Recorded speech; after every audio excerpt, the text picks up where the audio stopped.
Bueno, muy buen día grupo. Hoy vamos a ver cómo se diagnostica una batería de uso automotriz. Como habíamos visto, las baterías de uso automotriz son electrolíticas y están conformadas por una solución de un 60% de agua y un 40% de ácido.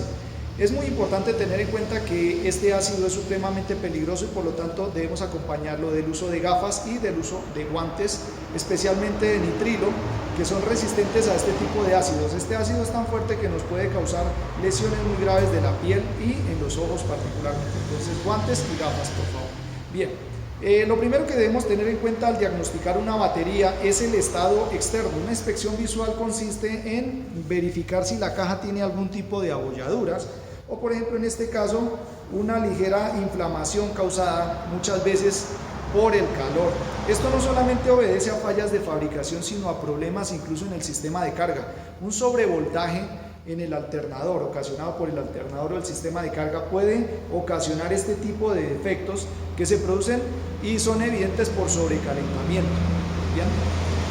Bueno, algo de lo que también debemos tener en cuenta son las posibles fugas de electrolito. Si nosotros observamos esta batería en su parte superior, va a tener una humedad que es producida por, digamos, por la evaporación del electrolito dentro de los vasos y que nos va a producir finalmente una descarga por los bordes. Ahorita vamos a ver cómo se comprueba esta parte, que es bien interesante, pero lo que quiere decir es que siempre que veamos este tipo de fugas o humedades sobre la tapa de la batería, pues eso nos va a querer decir o nos significa que ya hay un deterioro considerable en la batería. Bueno, bien, la otra parte que debemos tener en cuenta es el estado de los bornes. Los bornes de la batería son partes que deben conservarse de una forma íntegra, es decir, que no deben tener ningún tipo de sedimentación, que deben estar completos y que por ningún motivo deben estar sulfatados. Entonces ese es otro punto importante que hay que verificar. Bien, otra de las partes importantes que nosotros debemos verificar cuando inspeccionamos una batería es el nivel del electrolito. Es importante aclarar que hay baterías que son libres de mantenimiento o se conoce también como baterías selladas. Las baterías selladas son baterías que no tienen estos tapones o tapitas que encontramos, por ejemplo, en el caso de esta configuración de batería. Esta batería digamos que se le puede realizar algún tipo de mantenimiento y consiste en la visualización primero del nivel del electrolito, la llenada de los vasos, digamos, o recuperación del nivel de ese electrolito y por lo tanto pues es una batería que nosotros podemos hacerle cierto mantenimiento. Las baterías que son completamente selladas o que se denominan libre de mantenimiento son baterías que no se les puede hacer ningún tipo de arreglo, ¿sí?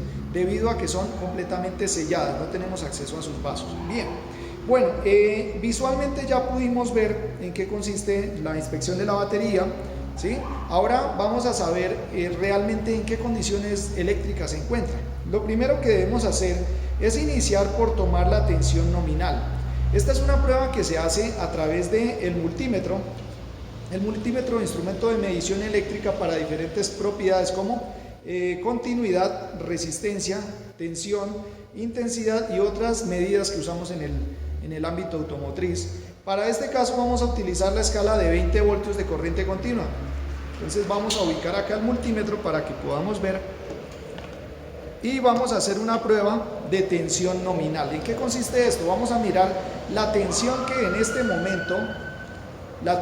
este momento tiene la batería. Entonces colocamos cada una de las puntas del multímetro sobre los bordes y aquí vamos a observar un valor cercano a, decimos, 10.30 voltios, 10.3 voltios. Bien, nosotros podremos decir que si la batería tiene nominalmente 12 voltios y en este caso tiene 10.3, pues estaría en cerca de un 85 a un 90% de su carga, pero esto es falso. Es totalmente falso. ¿Por qué? Vamos a hacer una prueba en la cual vamos a colocar un foco o un consumo eléctrico sobre esta batería y vamos a poder ver si es real el voltaje que tiene o si es falso. Bien, entonces nos vamos a ayudar de un pequeño foco. ¿Para qué? Para, digamos que agotar ese pico de voltaje o lo que se conocería comúnmente como tensión o voltaje aparente de la batería. Vamos a conectar, ya sabemos que 10.3 voltios es un voltaje muy bajo comparado con los 12 voltios que debería tener. Ahora observemos algo muy importante a lo que nosotros popularmente le llamamos como caída de tensión. Vamos a observar ahora qué voltaje tiene acá y decimos que tiene 10.19 voltios. Este voltaje baja, ¿por qué? Porque se ha producido un consumo en la batería que obviamente va a hacer que caiga esa tensión eléctrica. Si el consumo fuese superior, pues asimismo la caída de tensión va a ser mucho mayor, ¿sí? Entonces estamos hablando de que este bombillito nos va a consumir cerca de 2 o 3 amperios, en 2 o 3 amperios, que realmente es una corriente muy baja, y por lo tanto la caída de tensión también va a ser baja, no va a ser muy incidente. Si tuviéramos una carga eléctrica superior, pues asimismo tendríamos una caída de tensión mucho más elevada. Nos vamos a dar cuenta que ese voltaje va cayendo lentamente, 10.15, 10.16, ¿sí? Y eso va a hacer que el voltaje baje lentamente, ¿listo? Entonces nos podemos dar cuenta que ese voltaje de 10.3 realmente es aparente porque no se logra sostener. Vamos a medir después de la caída de tensión y vamos a observar que ya no está en 10.3 sino 10.20. Conclusión, una batería realmente con menos de 12.6 voltios se puede decir que ya no está con su carga completa. De hecho, una batería, para que esté completamente cargada y en muy buenas condiciones, nos debe dar un valor de 12.6 voltios.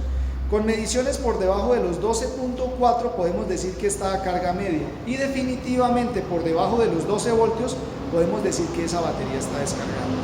En este momento, si nosotros fuéramos a hacer una prueba de esfuerzo grande, como por ejemplo arrancar el vehículo, esta batería no nos va a poder arrancar el vehículo. Debemos tener en cuenta que para que una batería nos funcione correctamente debe tener 12.4 voltios como mínimo. Bien, entonces hasta el momento, con el diagnóstico que le hemos hecho, esta batería está en un estado regular, tanto en su conformación general como en su estado de carga. Entonces podemos decir que esta batería ya está terminando su ciclo de vida útil por muchas razones, ¿sí? Asimismo, es una batería que ya no va a sostener la carga por mucho tiempo y que en este momento, si necesitáramos usarla, no nos va a brindar condiciones óptimas de funcionamiento. Bien, algo de lo que vamos a observar es el nivel del electrolito. Nos vamos a ayudar con una arandela o una moneda para retirar las tapas. Por lo general, estas tapas son roscadas y se abren,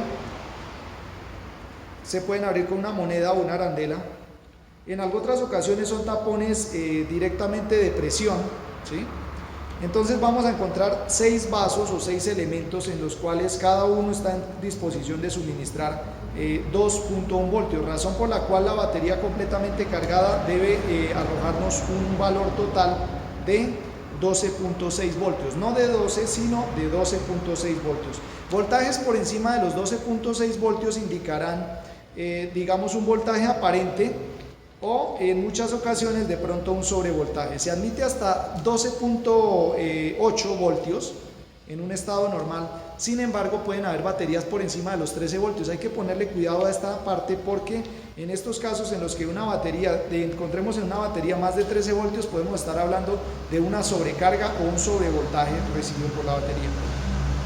En la inspección del nivel de los vasos de la batería, pues es importante tener en cuenta que lo que se evapora siempre en los vasos es el agua, ¿sí? Muy poca cantidad de ese ácido se va a evaporar. Entonces, ¿qué quiere decir esto? Que lo que debemos agregar a una batería cuando los vasos estén bajos de nivel es agua, y agua destilada. El agua destilada es agua especial para baterías, que se puede conseguir en los almacenes eléctricos, proveedores de servicio eléctrico, o de lo contrario se puede obtener del agua lluvia en un recipiente plástico que no haya pasado, que hay que tener en cuenta que esa agua no haya tocado el piso, no haya tocado un tejado en donde se pueda contaminar de minerales que pueden desmejorar el rendimiento de la batería. Bien, entonces, ¿en qué consiste un mantenimiento general? Podemos revisar el estado externo, revisar su tensión nominal, revisar el nivel del electrolito. Si es necesario, se llena de nuevo, se incorpora el electrolito, se llena a su nivel normal, cerramos los vasos, ¿sí? Y procedemos a cargar la batería. El proceso de carga es algo que se encuentra en dos niveles, es decir, que nos lo podemos hacer en carga lenta, cuando ese voltaje de carga no supera los 14 voltios, y en carga rápida cuando podemos darle hasta 15 o 16 voltios para que, digamos que incrementando esa tensión en nuestro cargador, pues podemos llenar la batería mucho más rápido, ¿no? Sin embargo, no se aconseja la carga rápida porque es una carga que va a deteriorar mucho más rápido la batería, ¿sí? Y la va a dañar con mayor rapidez. Entonces, aconsejable la carga lenta, que es un proceso que puede tardar hasta unas 6 horas en completarse, porque no va a deteriorar, digamos, en gran medida las placas internas de la batería. Bien, vamos a ver algo que es muy importante y que les estaba hablando al comienzo, y es cómo incide la humedad de la batería en la descarga de la misma. Aquí tenemos una opción que es muy buena, y es la resistencia eléctrica. Vamos a ubicar el multímetro en una resistencia de 20 kiloohmios, que es un modo de medir la resistencia eléctrica, pero también la conductividad. Aquí no vamos a medir resistencia, vamos a medir la conductividad que se genera por efectos del ácido entre un borne y el otro. Entonces nosotros nos vamos a dar cuenta que tenemos 9.51 ohmios, lo que quiere decir que técnicamente aquí tenemos un elemento que es transmisor de la electricidad. ¿Qué quiere decir esto? ¿Sí? Si nosotros observamos, al soltar las puntas tenemos un circuito abierto, pero si colocamos las puntas sobre la misma caja de la batería, nos vamos a dar cuenta que existe cierta conductividad. Obviamente es una conductividad muy baja porque es una resistencia alta, pero esto significa que si nosotros dejamos esta batería, la podemos cargar muy bien, pero la dejamos aquí en dos o tres días, esa humedad va a hacer que los electrones viajen desde negativo hacia positivo, y por lo tanto la batería se va a descargar, y no precisamente de forma interna, sino de forma externa. Entonces, por eso es importante, siempre que vayamos a hacerle mantenimiento a una batería, limpiar muy bien toda esa humedad que podamos encontrar encima, porque esa humedad es ácida y va a permitir el transporte de electricidad de un borne al otro, lo que significa que la batería se descargue. Por esta razón es que nosotros debemos mantener la batería limpia, y cuando ya empecemos a ver esta humedad, pues es señal de que la batería le queda muy poco tiempo de vida. Bueno, entonces finalmente, ¿qué se debe hacer? Aparte de limpiar la carcasa de la batería, hay que limpiar muy bien los bornes para asegurar un perfecto contacto y garantizar un buen flujo de energía, sobre todo para el momento del arranque, que es cuando más se necesita. De igual manera, una muy buena conducción en los bornes de la batería, la cual se puede hacer a través de una lija, y siempre colocando grasa, aceite o alguna sustancia que evite o aísle la humedad, para evitar la corrosión y la sulfatación. Muy bien, entonces esto es lo que nosotros podemos evidenciar en una batería, las pruebas y diagnóstico que le podemos hacer para establecer su funcionamiento. Sin embargo, hay otras pruebas que se pueden hacer de forma dinámica, es decir, montadas sobre el vehículo, las cuales hablaremos más adelante. Bueno.